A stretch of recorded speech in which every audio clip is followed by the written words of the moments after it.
Traffic चालानात को ये हालत है कि हर आदमी ऑन रिकॉर्ड में ये चैलेंज कर सकता हूँ कि तेलंगाना के जितने लोग हैं हर हफ्ता जो है 1000 रुपये का ट्रैफिक चालान दे रहे हैं।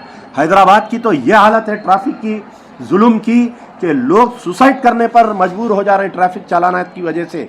साबिका कमिश्नर जो जुल्म किए हैं उसके ऊपर सीबीआई इंक्वायरी होना चाहिए। ट्रैफिक चालानात के ऊपर जो कोविड के पीरियड पे निशानदही करके ख़ास तौर पर टोपी पहनने वालों को, दाढ़ी वालों को जो ट्रैफिक के चालानात का निशाना बनाया गया था, लोग भूल जा रहे हैं कि किस कदर कोविड के नाम पर हम तेलंगाना के मुसलमानों पर जुल्म हुआ ट्रैफिक के चालानात का, कि लोग भूल रहे हैं। आज मौजूदा बताइए आप, मैं एक छोटी सी मिसाल देता हूं आपको कि ट्रैफिक चालानात की कैसी फिरका परस्ती चल रही है।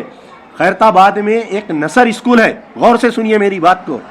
उस नसर स्कूल में वहाँ पर सुबह में पेरेंट्स जाते हैं और शाम में पेरेंट्स जाते हैं।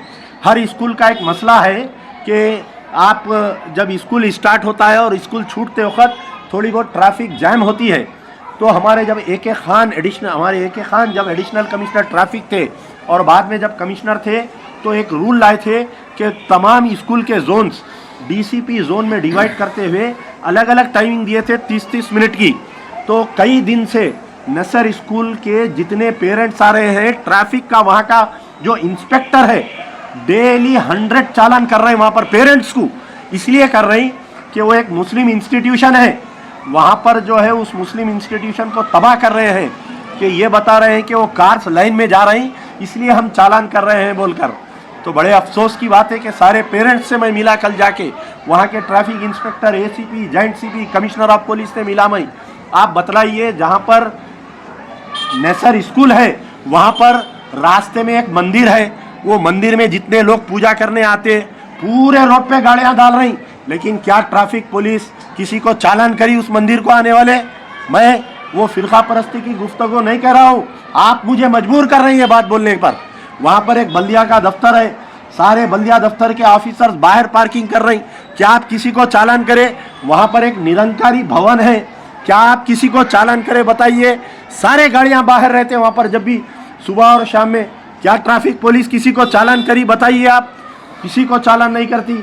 वहाँ पर सेंट्रल एक्सरसाइज, वहाँ पर और गवर्नमेंट के डिपार्टमेंट्स है, वाटर बोर्ड का हेड ऑफिस है, वहाँ पर पूरे गाड़ियाँ बाहर रहते, लेकिन नहीं, सिर्फ क्योंकि नसर स्कूल एक मुस्लिम इंस्टीट्यूशन है, वहाँ पर तकरीबन ज़्यादातर मुसलमान पेरेंट्स आते हैं, उनको टार्चर करो। तो एक स्कूल की मिसाल इसलिए दे रहा हूँ कि ट्रैफिक पुलिस के जो चालानात का जो दौर चल रहा है हैदराबाद में, ये हर एवरी सिटीजन ऑफ तेलंगाना, खास तौर पर who are living in Hyderabad, are paying minimum 5000 rupees every week. अब बोल रहे हैं अरे आपके नहीं इंफ्रास्ट्रक्चर नहीं है। कल मैं हमारे सीपी साहब को बोला तो मुझे बोल रहे हैं कि everybody should follow rule, traffic rule. Yes, we are ready to follow traffic rule, but where is your infrastructure?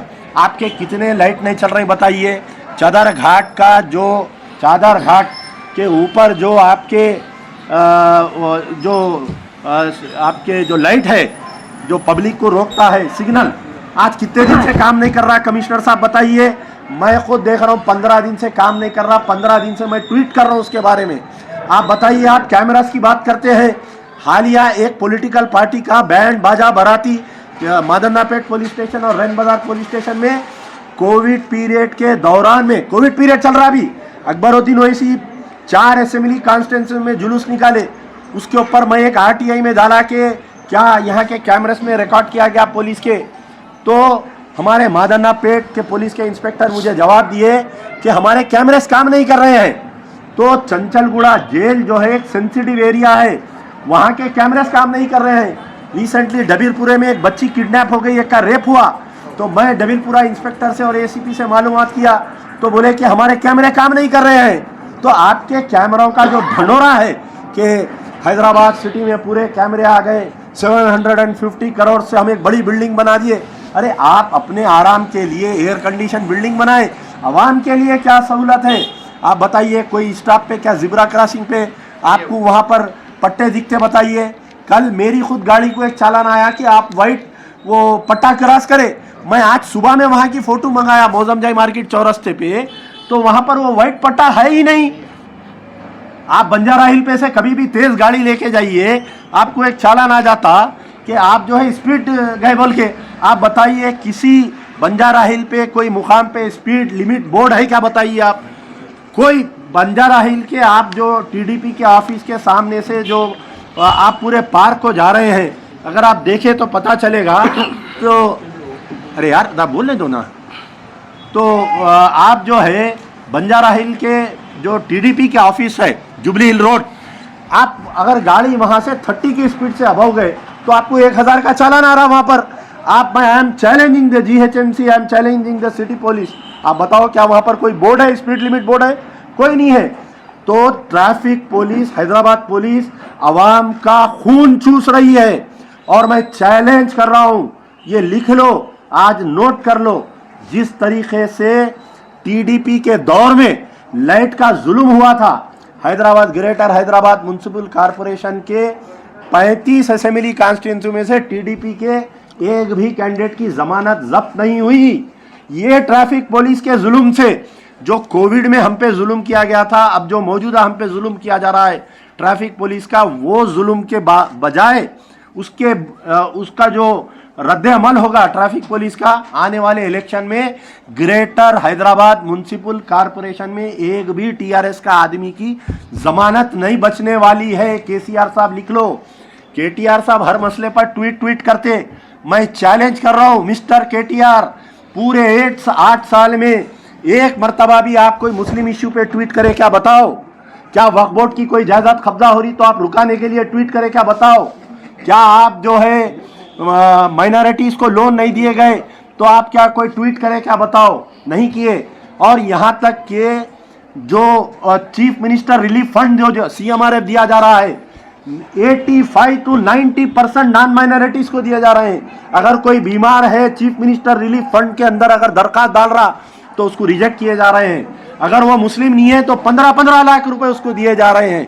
मेरे पास पूरा आरटीआई से मैं रिकॉर्ड निकाल रहा हूं कि पिछले 8 साल में कितने मुस्लिम्स को सीएमआरएफ दिया गया और कितने नॉन मुस्लिम्स को। मैं फिरका परस्ती की बात नहीं कर रहा हूं, लेकिन केसीआर को बेनकाब करना मेरा काम है। ये पूरे अजला जाऊंगा मैं और हर मुकाम पर जो मुसलमानों के साथ नाइंसाफी की जा रही है टीआरएस की, मैं अभी भी कह रहा हूं कि कुछ गया नहीं। आप वक्त कमिश्नर रेट दीजिए। आप जहां पर एसटीज को 10% रिजर्वेशन दे रहे हैं, जहां पर आप दलित बंधु स्कीम दे रहे हैं, माइनॉरिटीज को क्यों नहीं दे रहे हैं? ये मेरा सवाल है। तो ये वादे थे, ये हिंदुस्तान के हालात है, ये तेलंगाना के हालात है। मुसलमानों को राशन कार्ड के बारे में क्या? हाँ, आप देखिए पिछले कितने साल से राशन कार्ड बंद है, देना बोलिए आप। 2016 में दिया, तक नहीं आया। 2016 में आखिरी मर्तबा राशन कार्ड दिए गए। आज 2016 से लेके अभी तक सिर्फ खाली एप्लीकेशन आ ले रही है। सो राशन कार्ड जो 2016 तक जो रैंडम था, जैसा शहर में 36 लाख राशन कार्ड कुछ थे, आज जो मौजूदा डिपार्टमेंट है, जो भी कमिश्नर्स है, पूरे राशन कार्डों को कैंसिल कर दिए। व्हाइट राशन कार्ड को कैंसिल कर दिए, अंत्योदया कार्ड को कैंसिल कर दे रही, आरोग्यश्री कार्ड पे इलाज नहीं हो रहा, और आपके आसरा स्कीम बड़ा ढंढोरा पीट रहे हैं आसरा स्कीम का। हमारे असदुद्दीन ओवैसी साहब अपने डिस्ट्रिक्ट के मीटिंग्स में बोल रहे हैं कि आसरा के लिए अप्लाई करो, आसरा पेंशन के लिए आप लोग अप्लाई करो। अरे भाई, मेरे पास ऑन रिकॉर्ड है 5 साल पहले जो आसरा एप्लीकेशन, आसरा पेंशन के एप्लीकेशन लिए गए थे, आज की तारीख तक नहीं आए। हमारे हरीश राव साहब एक अच्छा ऐलान करे, बोले कि किडनी पेशेंट्स जो है उनको आसरा के तहत हम 3000 रुपये स्कीम देंगे, फ्री डायलिसिस देंगे। ये फ्री डायलिसिस स्कीम पुरानी है लेकिन रूबे अमल नहीं हो रही। आप उस्मानिया में जाओ, फ्री डायलिसिस नहीं होता। आप निजाम में जाओ, फ्री डायलिसिस नहीं हो रहा। आप जो है गांधी हॉस्पिटल में जाओ, फ्री डायलिसिस नहीं हो रहा। कई पेशेंट्स मर जा रहे हैं, डायलिसिस नहीं हो रहा बोल के। तो ये जो है आसरा पेंशन की स्कीम के जो ऐलानात हो रही, मेरे पास डेली लोग आ रहे हैं, ज़ईफ लोग।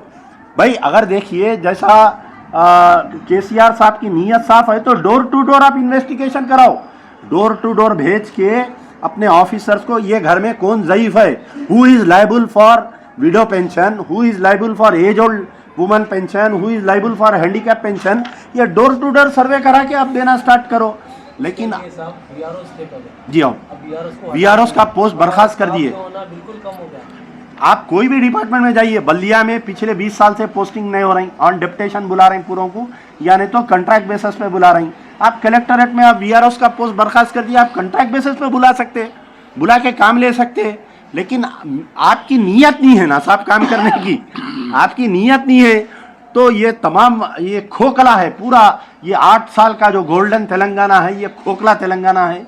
तो आप तमाम को हम आगाह कर रहे हैं आने वाले इलेक्शन के लिए, अगर कल के दिन फिरका परस्त ताकतें सर उठाएंगी, मुझे ऐसा महसूस हो रहा कि केसीआर साहब खुद तेलंगाना को गोल्डन प्लेट में रख के, गोल्डन थाली में रख के बीजेपी को इख्तिदार देना चाह रहे हैं, वैसा दिख रहा मुझे। यार जिंदा सवदा।